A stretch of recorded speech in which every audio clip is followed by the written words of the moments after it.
Good afternoon, everybody. My name is Carl. I'm a recovery coach here at Capital Recovery Center. This is our men in training meeting for the day. And an article I picked is from AmericanAddictionCenters.org. And the topic is 10 ways to take control of your life in addiction and recovery. So there's 10 ways, 10 tips. And here we go. We'll start into it. In 12-step program, participants are often encouraged to acknowledge that they are not in control of their lives, that instead a higher power is in charge. In early recovery, this can be an encouraging thought. Essentially, the idea is that you do not have to worry about what you are going to do next, or if you will relapse, or how people will respond to you in recovery. All you have to do is to show up, stay sober, and consider each choice that presents itself to you by making decisions based on what is best for your sobriety. Later in recovery, as you feel more solid, however, it is like time to take control of your life and determine what direction you would like to take, what you would like to accomplish, and how you want to define yourself now that you are no longer hindered by drugs and alcohol use. Here are 10 things you can do to begin the process and determine what course you would like to take in your recovery. We'll go to number one. Figure out what being in control means to you. Do you feel like you are in control when you are able to walk away from situations that causes you stress without exploding? What? How you doing? Good. Exploding or imploding? Are you hoping to feel more financially secure, having enough money in the bank to manage whatever surprise expenses comes your way? Is your schedule a place where you want to feel like you are in charge? Choosing your work schedule, being able to travel when you are what you like, decide what you need to have happen to feel like you are in control in your life. So this article we have here is 10 ways to take control of your life in addiction and recovery. A lot of times we can cause harm always trying to take control of things, instead of like praying and leaving it to our higher power. Or sometimes I've learned through the recovery process is one to take control of my life and one to step back, right, and let somebody help me.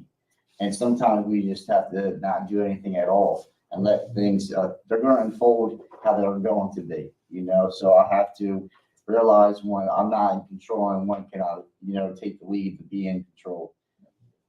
Um, Number two, accept your past.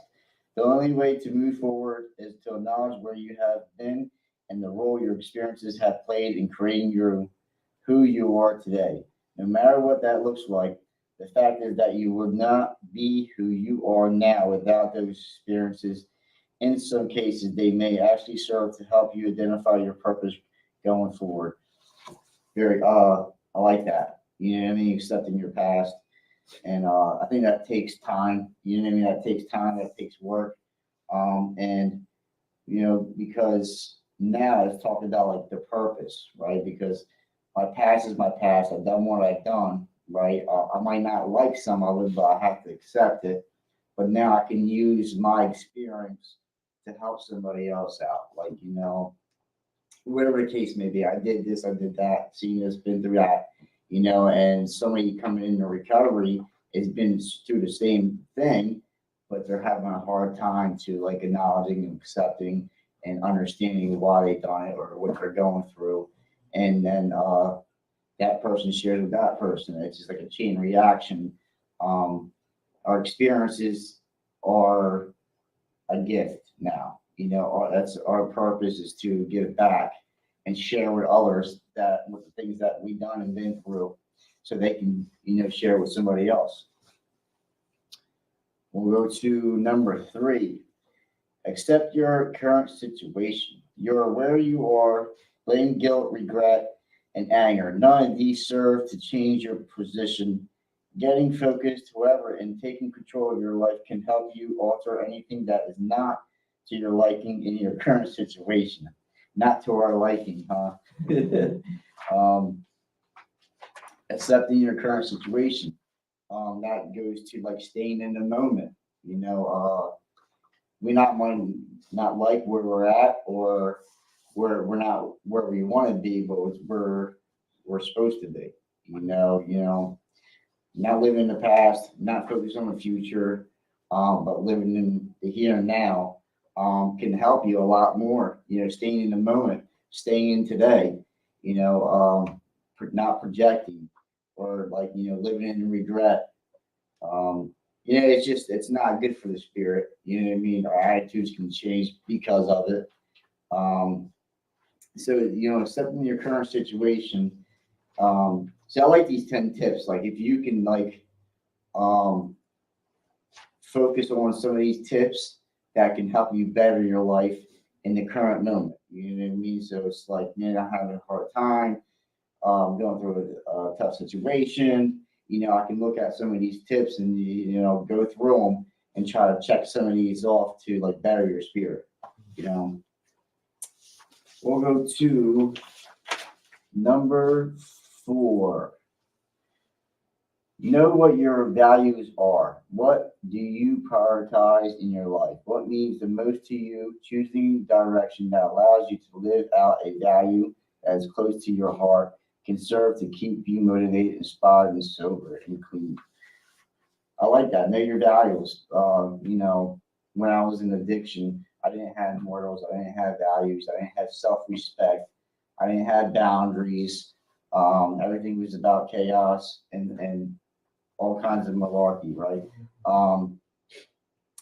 But like today, I know some of my values, but I have to realize I can't push my values on others, right? What I believe and what I stand for is not always what somebody else is going to, I'm putting expectations on people, and I always get let down when I think my morals and values are solid and I think they're good, right? And they're maybe good for me, but like it doesn't jive with somebody else. So I gotta, for me, that's one of my defects is like pushing my values and morals and my opinions on others. You know what I mean? Number 5, identify what you want to change. Get specific. Yeah. Think about where you live, your day-to-day schedule, what you do for a living, how you feel when you wake up, and how you feel when you are with people who play the largest roles in your life. Notice what causes you anxiety, discomfort, or agitation. Pick one of these that is the easiest to fix and start there. So he's taking like an inventory to see some of the things. We all have room for growth and all room for change. Um, and we can work on these things. We don't have to run to drugs and alcohol to try to fix something that can be fixed with good coping skills, right? Easy solutions today. We're staying a solution, not the problem. So we have to find out what we have to change and what, we have a lot of good qualities. You know what I mean? We have some defects, but like we can there's always room for growth. That's what I've learned. There can be a constant change that we can work on. So is there anything that you would like to change in the current moment? I have to put you on the spot, but like I'll share some stuff with you too. If I have to, some things I would like to change. Nothing. I don't really think I got anything to change. I've been sober. I've been just doing fine, I guess. That's good. That's good. I have to work on some patience and tolerance, stuff like that. Be more understanding, be more loving, more caring, it's like that's why we talk about like in recovery a daily reprieve. Like today's today, I can deal with certain situations and have more time and patience today or in this moment, but tomorrow's a different day. So I have to wake up a lot of times, pray, and like be aware who I am, and what the world and people have to offer today. Like, you know what I mean? So like I always have to be aware of my surroundings and like I'm good today, but tomorrow is going to be another day. So I'm going to have to start the process all over again. Right. So it's like, getting to know who you are. You know what I mean? Definitely we have a lot of things to work on. Like I said, today's today, but tomorrow it's like I'm gonna have to work on something different tomorrow. Even though it might feel like a normal day or not just another day, but another day is another day. Yeah. But like I can look back and I'm like, well, I dealt with it different this time. Yeah. You know what I mean? Or what can I do different on this part of my relationship? Or just there's a lot of factors that can make your day go a lot smoother. So the next one is 6. Create a plan to make it happen. In some cases, you may be able to make simple changes, but if you are working to take control of your life on a grand scale, you are going to want to map out a more detailed path to accomplishing your goals. It can help to make a list of all you want to achieve. Pick the one that is the simplest and create a program that will help you get there. For example, if you want to improve mood, decrease likelihood of illness, and improve your ability to stay sober, start by going to bed and getting up at the same time each day. Regularly restore sleep will empower you in the accomplishment of all the other changes that are coming. So if you don't know where to start, this is a great place to begin. So it's creating a plan to make it happen.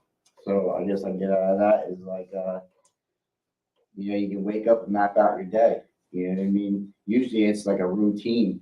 Usually for me that's a great start. Is get up, I read a couple of things, go to work, do my work, go to the meeting, I do stuff, positive stuff. I become a productive member of society, right? I'm not intentionally causing harm. Hit on some of these key factors, right? That's what we're talking about, some of these key points. It makes my day go by easier. So it's definitely creating a plan and getting a routine for me that is obtainable. I don't try to stretch myself out. I keep it simple, right? If I'm overwhelming myself, I'm trying to do everything, and you can get jammed up that way. You get frustrated, and then some things get left on the wayside. So it's like I keep my life simple as possible. 7, identify your motivation. What keeps you going? Inspired, excited. List why you want to do what you want to do and refer back to the list when your attention wanders or you begin to forget why you are working so hard. So identify your motivation. My motivation is to keep staying clean. Um, don't use no matter what. My motivation is like I want to live. I don't want to die no more. That's what my motivation is. I look at it, life is too short today. The world is in for me, it's my opinion, is in chaos. There's a lot of stuff going on in the world, and I want to live my life content, peaceful. Um, and I'm trying to, like I said, my motivation is to live long as I can and help others. You know what I mean? Because it's been done for me. We'll go to number 8. Manage your emotions. Emotional responses to your situation, people, and sudden changes are normal, but they cannot stop you from being in control of what happens to you and how your life will proceed. We cannot control what others do to us, but we can control how we respond. That's a good one. The change in our lives, in almost every case, a huge emotional reaction is only going to complicate matters and cause more difficulties. Instead, take a step back, respond however you like privately, and then take a deep breath and focus on how you will adjust and adapt it to your new things happening in your life and relationships. So that's a good one. We can control how we react, but we can't control how others treat us. And I look at it like recovery has taught me to have patience at times and don't act out, stuff like that. Don't cause harm. But what do you do when stuff is hitting you right in the face, right? Say you're getting disrespected, this happens, this, right? And it's like, how do I not react? Right? How do I react in a decent way? That stuff's hard. That stuff don't happen overnight. That takes practice. And like most of the time it's just like walking away. But like I have to work on how I react to things. Because I can go flipping out the mouth, waving my hand, getting frustrated, but like what's that going what's that gonna do? Right? Somebody's going to get hurt, right? Or somebody's going to need a jail, can lead to death. It's just the pros and cons. If I can step back and hit that pause button before I react, it talks about respond however you like privately. So if I like took myself out of the equation, right, and gave myself like a self talk before I responded, usually it will go a lot smoother, I would think, right? But have to work on that pause button. Like, man, I want to say this or I want to do this, but what's it going to cause? So I'll do the pros and cons and like, nah, that's just causing more harm and more chaos. So I just should not say anything or I should respond in a more loving and caring way, which it's tough. It definitely is tough, something I got to work on for sure. We'll go to number 9. Work on attitudes and perspectives that may be holding you back.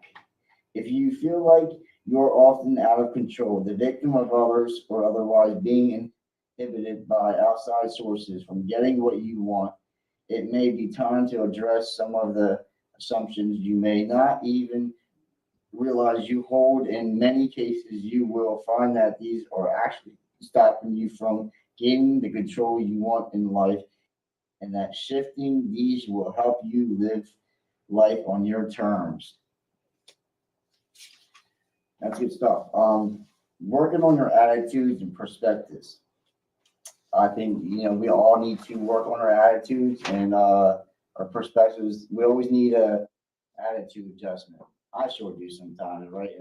If my perspective is one way, and I'm not looking at it on your perspective or not putting my foot in your shoes, then looking at it on a different way. Usually, what it is, I'm closed-minded, right? And usually, when we get closed-minded, well, we don't have room for change. We don't have room for growth. So I have to be willing to listen and listen without judgment, and really, listen to you and take into consideration how you're feeling, what you're thinking, and sometimes apply it to my life, So it's always definitely good to have a attitude adjustment, right? And I definitely keep an open mind for a different perspective. Um, Very important. We can't run off of our own juice and have it one way, because it just doesn't work that way. And we'll go to the last one is number 10. Prioritize self-care, getting good sleep, quitting smoking, getting and maintaining a healthy weight, seeing a doctor regularly, getting under dental checkups, undergoing recommended mental and physical health screenings, making of positive choices that help you to stay healthy will help you to be at your best no matter what comes your way. When you're taking control of your personal health and wellness, you're in a better position to take control of your other areas of your life. And I agree with that. If you're taking care of yourself, we're not using drugs and alcohol, we're eating healthy and we're sleeping good. We're touching on our things in recovery. Like, why would we want to use drugs and alcohol? Sometimes it happens that we use drugs and alcohol when things are bad, when things are good. You know what I mean? But like, I realized today that drugs and alcohol is not going to fix my life. Whatever I'm going through, it's not going to fix it. It's only going to make it worse. And taking care of ourselves, is important mentally, physically, and spiritually. If we touch on them 3 things, we're unstoppable. I've learned in recovery, like sky's the limit. We can do anything in recovery. We have a lot of tools, we have a lot of resources, we have a lot of help. But self-care is very important. You don't keep yourself last. You always got to keep yourself first in most cases, because if you don't take care of yourself and if you don't put your recovery first, that'll be the first thing that goes. And there's a little part here that says, what will you do first to take control of your life and recovery and make your day-to-day experiences everything you want and need it to be? So I want to ask you for self-care. Do you do anything for self-care? Yeah, like let's say if I don't get good sleep, like I try to get like try to get a nap in, During the day? Yeah, like let's say if I woke up like grouchy or something like that, like Mhm. that may affect others later on. Like Yeah. if I do hang out with people and like my grouchiness, like Rub it off on people. yeah, Yeah. so I rather like he says in the article, like get your rest so it won't like something said about affecting people or something like that. Yeah. Yep. It can affect you because you're like, yeah, we're attitudes Yeah, change. yeah, But then we're grouchy and we're upset, whatever. And then Mhm. sometimes we take it out on other people. yeah. And then we got a situation there, all because just sleep. Yeah, You know what I mean? So it's always good to get rest. These things are important. Getting sleep, eating good. I gotta work on that myself, eating better. It makes you feel good. Regular exercise and stuff like that. Keep yourself healthy, man. And that was our end of our article, man. I appreciate you coming in, Giovanni. It's always good to see you. That was our men in training meeting for the day, and that's 10 ways to take control of your life and addiction recovery. And the article is by AmericanAddictionCenters.org. So if you like this article here, AmericanAddictionCenters.org. And my name is Carl. I'm a recovery coach at Cap Recovery Center. And that's it for the day. See you later. Mhm.